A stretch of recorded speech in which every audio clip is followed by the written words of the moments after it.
Bonjour, je suis Viola et aujourd'hui est un grand jour. Tu vois, c'est la première fois que je joue dans ce court-métrage génial, mais je n'arrive pas à me concentrer. Pourquoi, vous vous demandez? Eh bien, c'est parce que je viens de découvrir que je ne suis pas réelle, ou pour être exact, je n'existe que dans l'imagination de ma meilleure amie. Ça a l'air étrange, n'est-ce pas? Jusqu'à hier, j'ai toujours pensé que j'étais un être humain tout à fait normal. Ah, laissez-moi vous raconter mon histoire. Le premier souvenir que j'ai concerne ma meilleure amie Arlo. Je me suis réveillée étourdie et confuse et j'ai vu cette jolie fille qui me souriait. Elle m'a dit que j'étais en sécurité maintenant et que ses parents allaient s'occuper de moi. Étrangement, je ne me souvenais de rien avant ce jour-là et personne ne m'a jamais dit ce qui s'était passé. Je pouvais seulement deviner que j'avais probablement été abandonnée et que Arlo et ses parents étaient mes sauveurs. Donc, à partir de ce moment-là, j'ai vécu avec la famille de Arlo qui m'a montré de la gentillesse et de l'amour. Lorsque je suis sortie de l'hôpital, je ne pouvais rien faire toute seule, qu'il s'agisse de choses personnelles comme me brosser les dents ou me laver le visage, ou de tâches ménagères comme faire la lessive ou jeter les ordures. À cette époque, c'est Arlo qui me guidait et m'aidait, comme une grande sœur attentionnée. Puis, lorsque nous sommes entrés au collège et que les garçons ont commencé à flirter avec moi, Arlo était toujours à mes côtés pour me protéger. Elle me disait qu'il n'aimerait jamais une fille ordinaire et ennuyeuse comme moi et qu'il ne faisait cela que pour se rapprocher d'elle car elle est très belle. Si j'avais une décision à prendre, grande ou petite, je consultais toujours Arlo en premier car elle était la mieux placée pour savoir. Mais récemment, j'ai remarqué que Arlo était de mauvaise humeur avec moi. Quand j'ai eu une meilleure note qu'elle à mon essai d'anglais, elle m'a dit que j'avais eu cette note parce que le professeur était désolé pour moi. Puis elle est partie. Mince, je ne voulais pas l'énerver. Et c'était vraiment injuste qu'elle n'ait pas eu la note qu'elle méritait car elle est bien plus intelligente que moi. La semaine dernière, Henri, un garçon du club de cinéma de l'école, a organisé des auditions pour son projet de court-métrage. Arlo voulait absolument y participer, alors j'ai décidé de l'accompagner pour la soutenir. J'ai trouvé l'audition d'Arlo merveilleuse, mais pour une raison quelconque, elle n'a pas été choisie. J'étais sur le point de partir aussi, mais Henri m'a demandé si je voulais auditionner, alors je l'ai fait. Et vous savez quoi? J'ai eu le rôle principal! J'étais tellement surprise, et Arlo aussi. Elle a insisté sur le fait qu'il me piégeait et que je ne devais pas accepter le rôle. Car pourquoi choisirait-il une fille ordinaire comme moi pour jouer le rôle principal? Mais quand même, je voulais essayer. Des opportunités comme celle-ci ne se présentent pas deux fois, n'est-ce pas? Alors, j'ai accepté le rôle. Je sais que Arlo s'inquiétait qu'il se moque de moi, mais Henri et son équipe avaient l'air sympas. Et peut-être qu'ils trouvent que mon look normal convient au personnage, non? Le matin précédant le jour du tournage, j'ai demandé à Arlo de me prêter sa jolie robe blanche. Arlo avait l'air ennuyé en disant « Tu as renversé du café sur cette robe la dernière fois que tu l'as empruntée.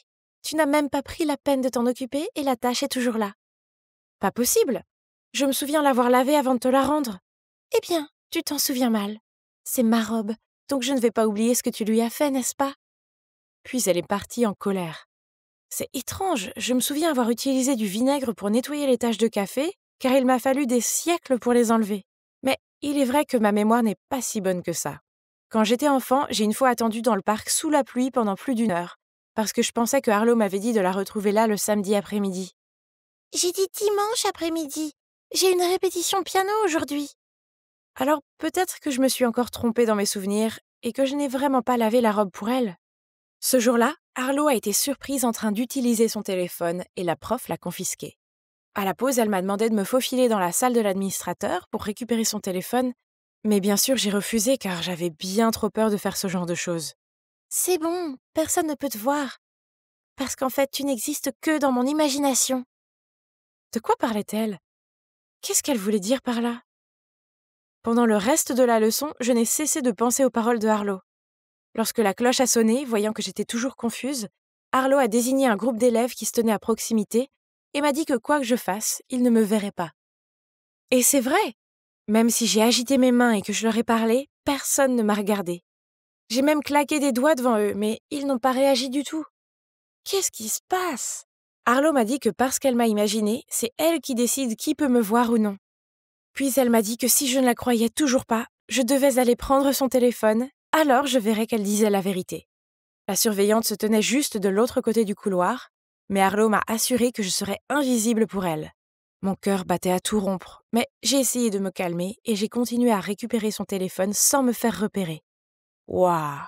La surveillante ne m'a pas vue du tout. Donc, ce que Arlo a dit était vrai? Je n'existais que dans son imagination? Cela signifie qu'Arlo est vraiment celle qui décide de ce qui va m'arriver et qui je vais rencontrer. Elle est en fait l'auteur de l'histoire de ma vie. Mais cela signifie-t-il aussi que je n'ai aucun contrôle sur ma propre vie? Eh bien, si j'ai encore une vie. Puis Arlo a fait intrusion dans ma chambre et a dit: Tu ne t'es jamais demandé pourquoi tu ne te souviens de rien de tes parents et de la période avant que tu ne me rencontres? Non? C'est parce que j'ai perdu la mémoire après l'accident. Ce n'était pas un accident, Viola. Tu n'as aucun souvenir antérieur parce que c'est à ce moment-là que je t'ai créée, car je voulais une amie. Je garde cette vérité secrète parce que je t'aime et que tu m'écoutes toujours, même si tu es têtue ces derniers temps. Après le départ d'Arlo, je me suis sentie si déprimée. Il s'est avéré que ma vie entière ne m'avait jamais appartenu. Pas étonnant que j'étais si simple et ordinaire. Je ne suis qu'un personnage secondaire dans l'histoire d'Arlo. Après une horrible nuit blanche, je n'avais même plus envie d'aller sur le plateau de tournage. Et il était déjà tard de toute façon.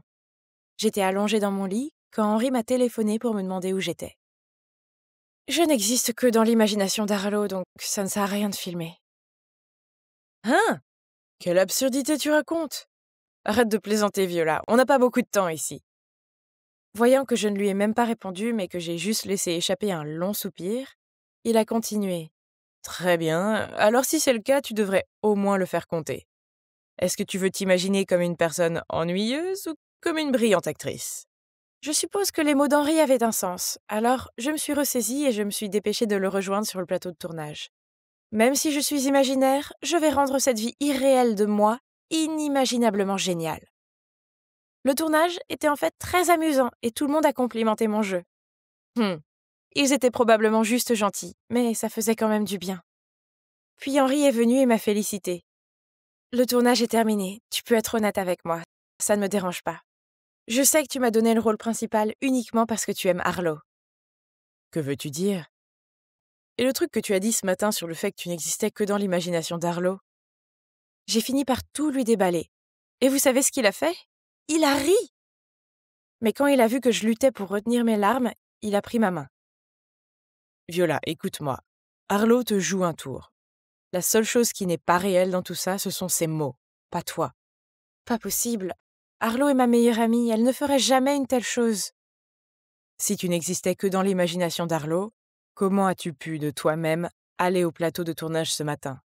Comment as-tu pu rencontrer d'autres personnes sans qu'elles soient là, comme en ce moment? Arlo n'a pas pu écrire le scénario avec tous ces détails, non? Allez, Evie, réfléchis-y.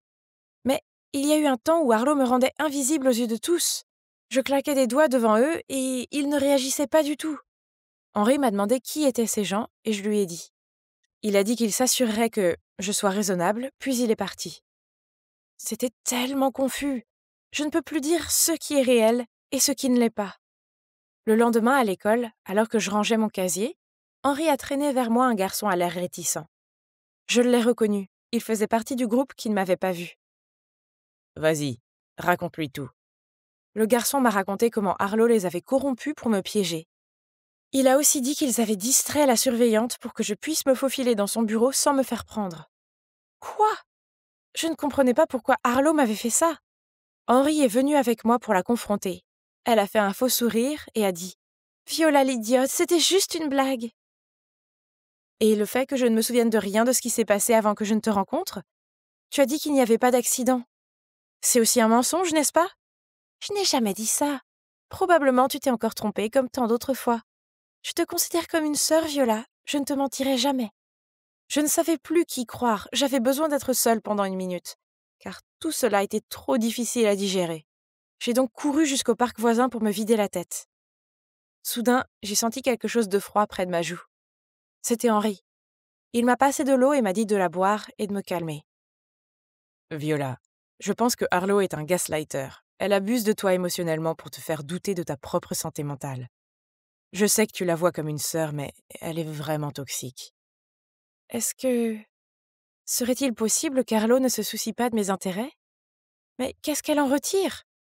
Je ne sais pas si c'est parce qu'elle voulait que je compte sur elle ou si elle est jalouse, mais dans tous les cas, savoir qu'elle pouvait me tromper comme ça me faisait très mal.